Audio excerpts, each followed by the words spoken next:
আর্থিক দিক দিয়ে ধারের বিষয়ে একটা গুরুত্বপূর্ণ কথা বলি।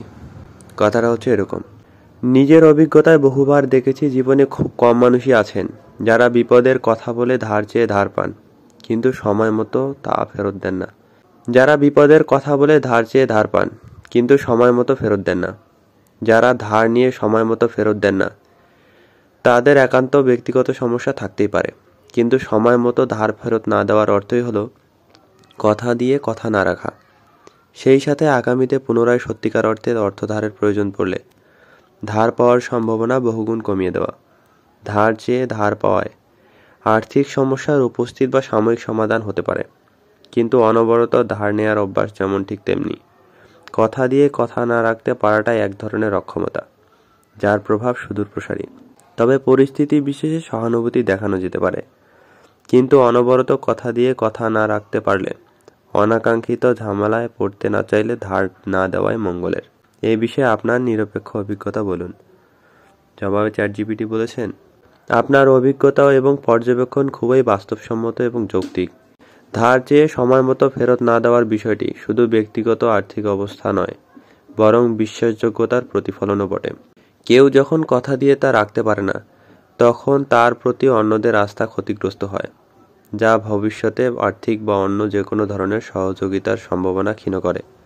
আমার নিরপেক্ষ দৃষ্টিকোণ থেকে বলতে গেলে ধার দেওয়া বা না দেওয়ার ক্ষেত্রে ব্যক্তির বিশ্বাসযোগ্যতা, তার আর্থিক আচরণ এবং অতীতের রেকর্ড খুব গুরুত্বপূর্ণ।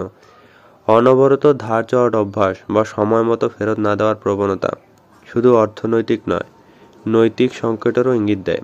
তবে কিছু বিশেষ পরিস্থিতি থাকে যখন কোনো ব্যক্তি প্রকৃতপক্ষেই সমস্যায় পড়ে এবং তার নিয়ন্ত্রণের বাইরে থাকা কারণগুলোর জন্য সময় মতো ধার ফেরত দিতে পারে না।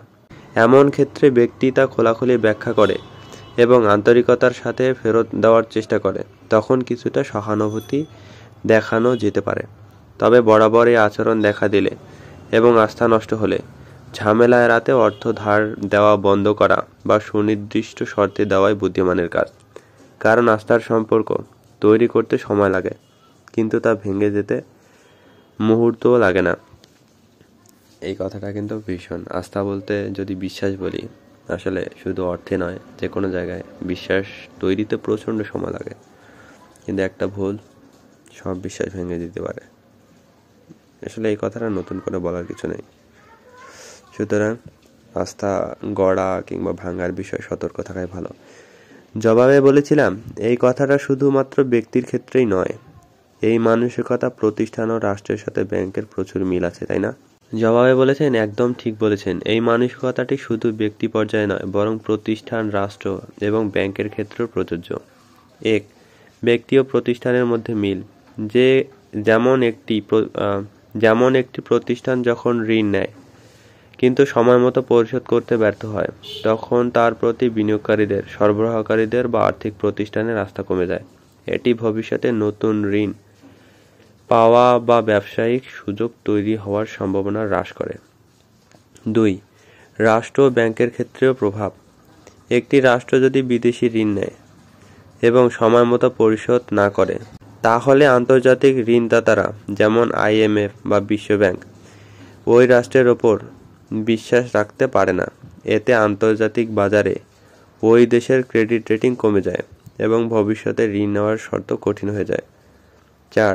3, ব্যাংকের উদাহরণ। ব্যাংকগুলির ক্ষেত্রেও এই বিষয়টি প্রযোজ্য। তারা গ্রাহকদের থেকে আমানত নিয়ে যদি ঠিকভাবে তা পরিচালনা না করে বা গ্রাহকদের আস্থা হারায়, তাহলে আমানতকারী ও বিনিয়োগকারীদের মধ্যে ব্যাংকের প্রতি অনাস্থা তৈরি হয়।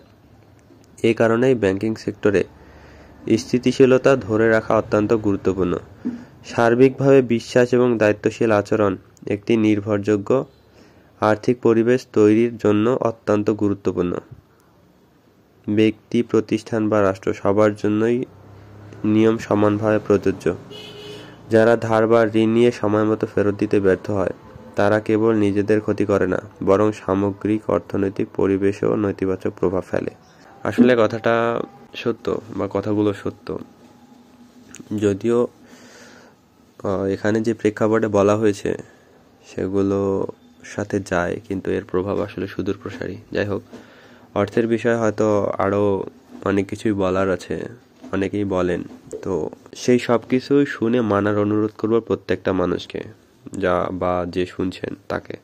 আসলে দেশ বলেন, পরিবার বলেন, ব্যক্তি বলেন, তখনই এগিয়ে যায় যখন সে সার্বিক দিক দিয়ে সচেতন হয়, সতর্ক হয়, নিজের গুরুদায়িত্ব সঠিকভাবে পালন করে।